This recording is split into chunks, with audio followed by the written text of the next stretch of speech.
দীর্ঘ ৮ মাস ধরে চলমান হামাস ইসরায়েল যুদ্ধ বন্ধে বিশ্বের বিভিন্ন প্রান্তে সরব হয়ে উঠেছে মুক্তিকামী নাগরিকরা। গাজায় হামাসের হাতে ইসরায়েলি বন্দীদের মুক্তি ও যুদ্ধ বন্ধের দাবিতে সোচ্চার হয়ে উঠেছে খোদ ইসরায়েলি নাগরিকরাও। এরই মধ্যে অভিনব এক দাবিতে ইসরায়েল ছেড়ে যাওয়ার ঘোষণা দিয়েছেন দেশটির চিকিৎসকরা। বলা হচ্ছে এই ঘোষণা শুধু অভ্যন্তরীণ অস্থিতিশীলতাই তৈরি করবে না, বরং ইসরায়েল রাষ্ট্রের অস্তিত্বকেও হুমকির মুখে ফেলবে। ইসরায়েলি চিকিৎসকদের দেশ ছেড়ে যাওয়ার হুমকি মূলত ইহুদি ধর্মের কট্টরপন্থী অংশের সেনাবাহিনীতে অন্তর্ভুক্তি নিয়ে থাকা একটি আইনকে কেন্দ্র করে।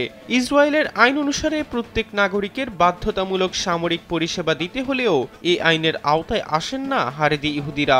এবার ব্যাংকও আপনার হাতের মুঠোয়। Balance transfer, mobile recharge, bill pay থেকে শুরু করে যা চান সব হবে এক মুহূর্তে। NRBC planet. তারা মূলত ধর্ম পালনেই বেশি আগ্রহী হয়ে থাকে। এমনকি এসব ইহুদিরা ইসরায়েল রাষ্ট্রেরও বিরোধী। হারেদি গোষ্ঠীর অনুসারীরা মনে করেন যতদিন না মসিহ আসছেন ততদিন ইহুদিদের জন্য আলাদা কোনো রাষ্ট্রের প্রয়োজন নেই। এই ইহুদিরা ক্ষতি বা রক্তপাতের সমর্থন করেন না এবং শান্তিপূর্ণ সহাবস্থানের কথা বলেন, তাই তারা গাজা যুদ্ধের বিরোধিতাও করে থাকেন। হারেদি মতাদর্শকে ইসরায়েলে বসবাসকারী বেশিরভাগ ইহুদি ভালো নজরে দেখেন না। সম্প্রতি হারেদি ইহুদিদের ইসরায়েলের প্রতিরক্ষা বাহিনী আইডিএফে নিয়োগ দেওয়া হবে কিনা তা নিয়ে ইসরায়েলি আদালতে একটি শুনানি চলছে। এই সময় হারেদি ইহুদিদের সেনাবাহিনীতে নেওয়া না হলে দেশ ছাড়ার হুমকি দিয়েছেন ইসরায়েলের চিকিৎসকরা। বিশ্লেষকদের ধারণা, হারেদিদের নিয়ে ইসরায়েলি আদালতের রায়ে রাষ্ট্রের মধ্যে বিভেদ চরম আকার ধারণ করতে পারে।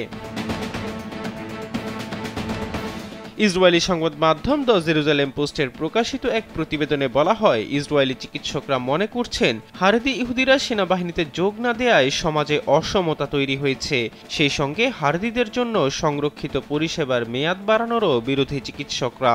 বলা হয়, দেশটির হাজার হাজার চিকিৎসক জানিয়েছেন যদি হারেদিদের সেনাবাহিনীতে না নেওয়া হয় তাহলে তারা ইসরায়েল ছেড়ে চিরতরে চলে যাবেন।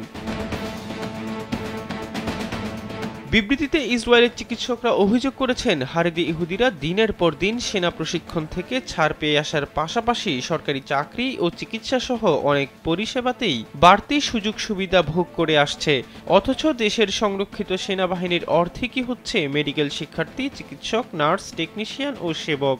দেশের প্রয়োজনে তারা যুদ্ধের ময়দানে ছুটে যাচ্ছেন, ফলে প্রয়োজনের সময় চিকিৎসা সেবায় জনবলের ঘাটতি দেখা যায়। কিন্তু হারেদি ইহুদিরা ঘরে বসে সব ধরনের সুযোগ সুবিধা ভোগ করে আসছে।